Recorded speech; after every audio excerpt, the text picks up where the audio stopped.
Marilyn Monroe is perhaps the most iconic figure in American culture and the most recognizable sex symbol of all time. Behind her photogenic smile, however, was a vulnerable individual exploited and subjected to mind control by powerful handlers. Monroe epitomized Hollywood's glamour, glitz, and sex appeal. Her iconic blonde persona revolutionized the movie industry and continues to influence popular culture. Yet, while she symbolized Hollywood's allure, her private life exposed its darker side. Manipulated by high-level mind doctors who controlled every aspect of her life, she eventually lost her sanity. Her death at 36 remains one of the earliest, mysterious celebrity deaths.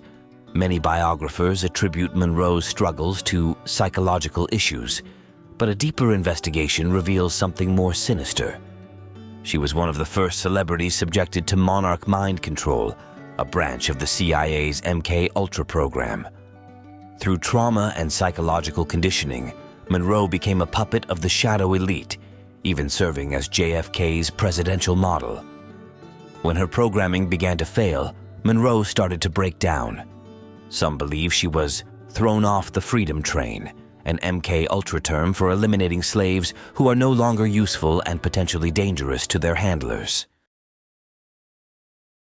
Norma Jean Mortenson's early life was marked by instability and hardship. She grew up without her father, and her mentally unstable mother was unable to care for her.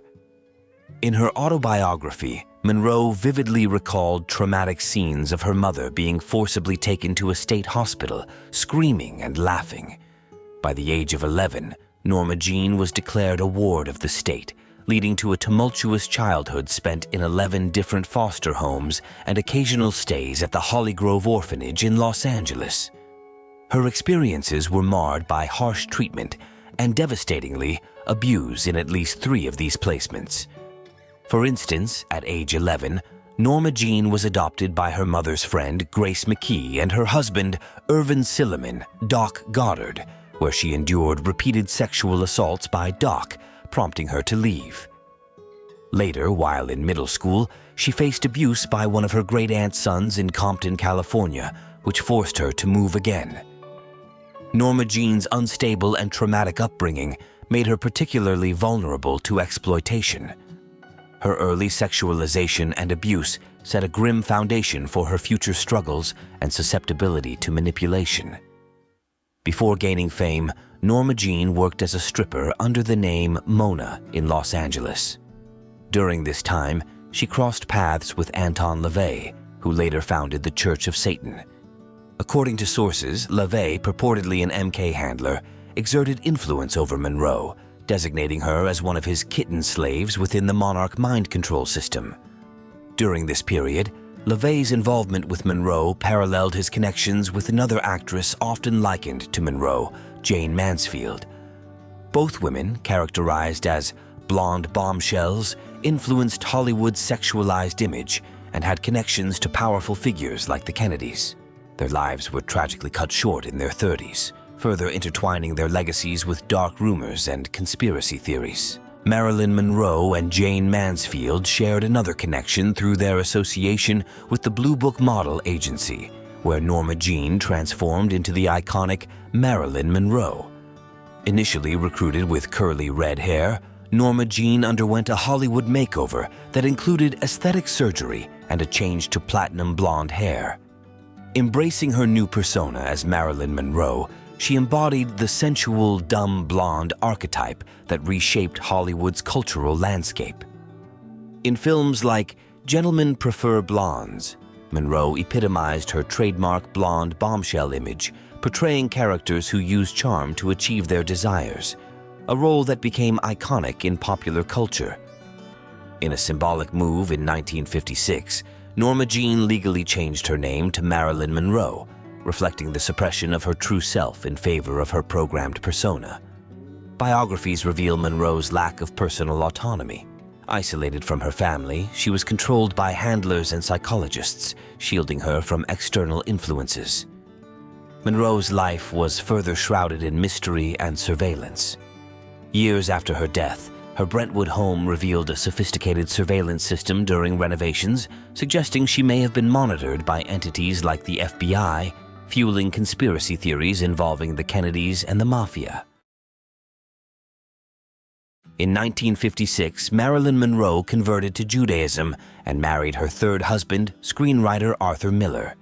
At this stage, her closest confidants were her husband, her acting coach Lee Strasberg, and her psychiatrists Margaret Hohenberg, Marianne Criss, and Ralph Greenson.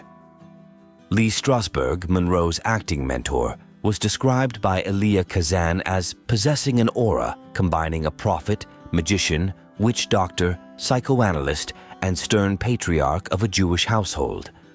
The substantial influence of Strasberg and her psychiatrists in Marilyn's life became evident in her final years. They were not only her emotional pillars, but also significant beneficiaries of her estate. Strasberg inherited 75%, and Dr. Criss received 25%.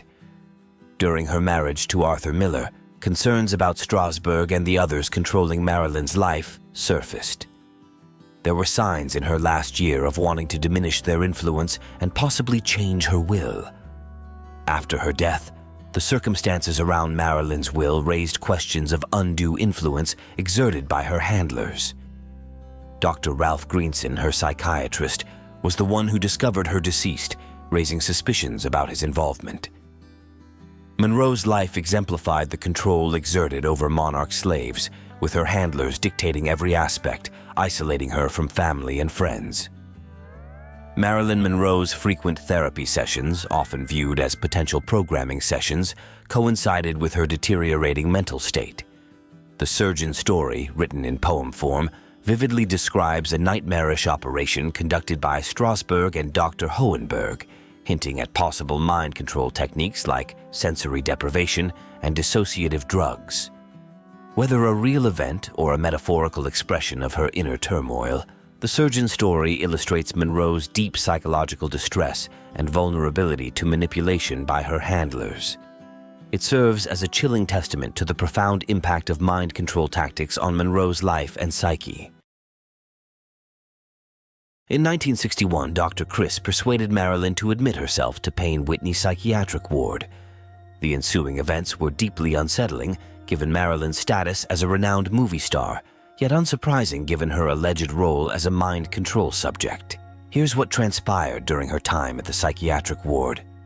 Dr. Criss drove Marilyn to New York Hospital, Weill Cornell Medical Center, where, under the alias Faye Miller and draped in a fur coat, she signed admission papers expecting respite. Instead, she was led to a padded room in a locked psychiatric ward. Her pleas to leave, accompanied by banging on steel doors, only reinforced the staff's view of her as psychotic.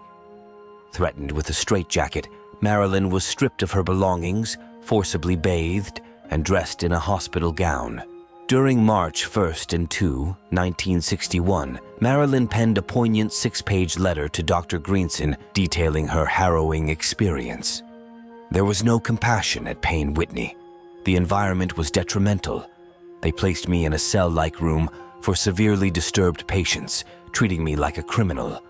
The conditions were archaic, everything locked down, with visible signs of past violence on the walls.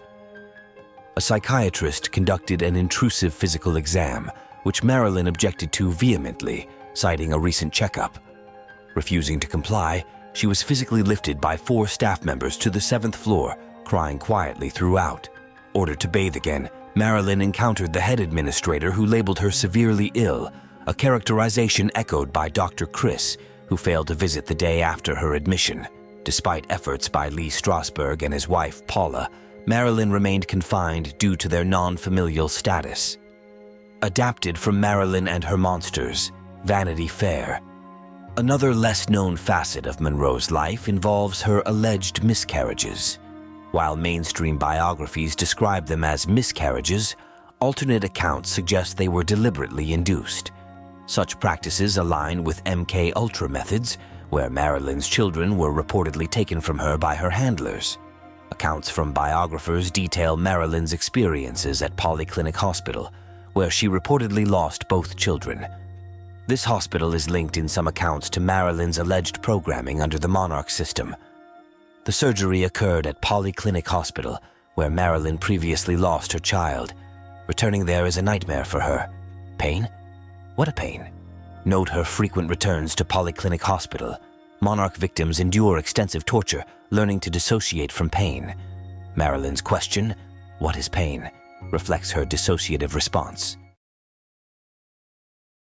During the peak of her fame, Marilyn Monroe became romantically involved with John F. Kennedy, the President of the United States. While some view their relationship as an affair, researchers in the realm of monarch mind control suggest a darker narrative that Marilyn was a presidential model, the highest level of beta programming slave, utilized to cater to presidential needs.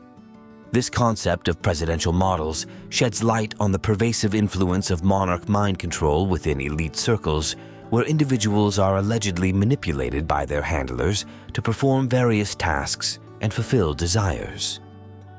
According to mind control theorists, Marilyn Monroe was the pioneering, high-profile presidential model, requiring strict control over her public actions and statements by her handlers.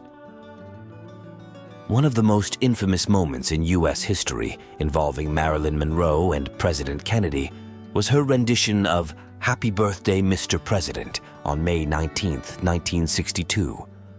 Clad in a form-fitting dress adorned with over 2,500 rhinestones, Marilyn's sultry performance has been interpreted by some as a public display of her role as a beta programming slave servicing the president. In the realm of monarch mind control, symbols play a significant role.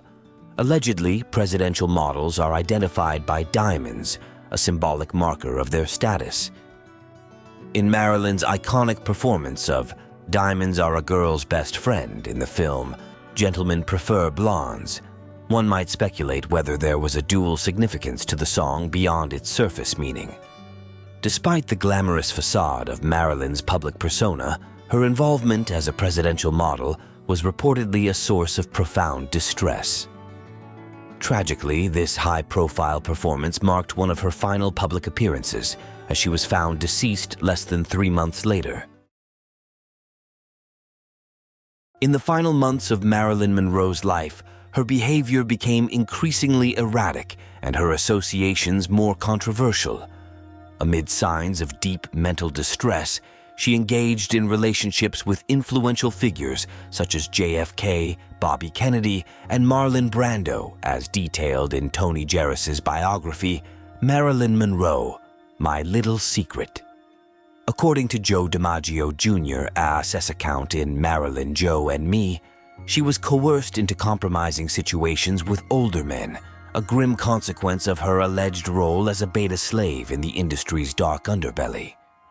During the filming of her last completed movie, The Misfits, Monroe's behavior became increasingly problematic, prompting concerns about her well-being. Reports of a serious undisclosed illness treated by a psychiatrist hint at the shadow of mind control influencing her life.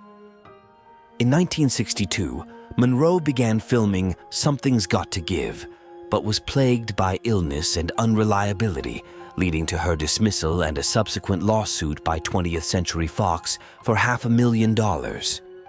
Producer Henry Weinstein described her behavior as not mere mood swings, but manifestations of sheer primal terror, characteristic of trauma-based mind control victims. In late June 1962, Monroe posed for Bert Stern in a Vogue photo shoot known as The Last Sitting. Just 6 weeks later, she was found dead. The images from this session capture a poignant and vulnerable Monroe, perhaps symbolizing her impending demise. Stern's book, The Last Sitting, includes photos marked by Monroe as unsatisfactory, now carrying a haunting significance considering her tragic end. Taken at the Bel Air Hotel, amidst an atmosphere heavy with alcohol, the shoot is also remembered for its rumored intimacy between Monroe and Stern. It stands as her most revealing and intimate session, reflecting both her increasing sensuality and the tumultuous period she endured. Monroe's life, marked by hardship and exploitation, tragically ended at the age of 36, akin to many other MK slaves who never reached their full potential. Marilyn Monroe was found dead in her bedroom on August 5, 1962, by her psychiatrist, Dr. Ralph Greenson. Many believe she was murdered, but the truth has never been officially confirmed. Monroe's death is often cited as part of a pattern among celebrities, suggesting a sinister side to the entertainment industry. The evidence surrounding Monroe's death is compelling. Much of it was destroyed, leading many to suspect a cover-up. Jack Clemens, the first LAPD officer on the scene, believed she was murdered, a sentiment echoed by other detectives, though no charges were ever filed. At the time of her death, 3 people were in Monroe's home: her housekeeper Eunice Murray, Dr. Greenson, and her internist Dr. Hyman Engelberg. Suspicion arose because Dr. Greenson called the police over an hour after Dr. Engelberg pronounced Monroe dead, and the behavior of those present was described as erratic. Here are key events from that night. The police were called more than an hour after Monroe was found dead. The room was cleaned, and linens were changed after her death. Pill bottles were found in her room, but no water was available to swallow them. A glass appeared on the floor later, which was not there initially. Witnesses gave conflicting times of death. Eunice Murray, a key witness, left the country and was never questioned again. Circumstances surrounding Monroe's autopsy were also suspicious. Pathologist Dr. Thomas Noguchi found no traces of pills in Monroe's stomach or intestines, indicating they weren't swallowed. High levels of Nembutal and chloral hydrate were found in her blood, enough to kill more than 10 people. In 1985, British journalist Anthony Summers interviewed Eunice Murray, who inadvertently admitted that Monroe knew the Kennedys and was not dead when the doctor arrived. Murray passed away in 1994 without revealing more details. Despite these findings, the mystery of Monroe's death remains. Some suggest the Kennedys, the CIA, her psychiatrists, or others were involved. A broader view suggests Monroe was part of a larger system of control, exploited and ultimately discarded when she was no longer useful. This narrative aligns with the theory that many high-profile individuals under mind control are eliminated when they become a liability.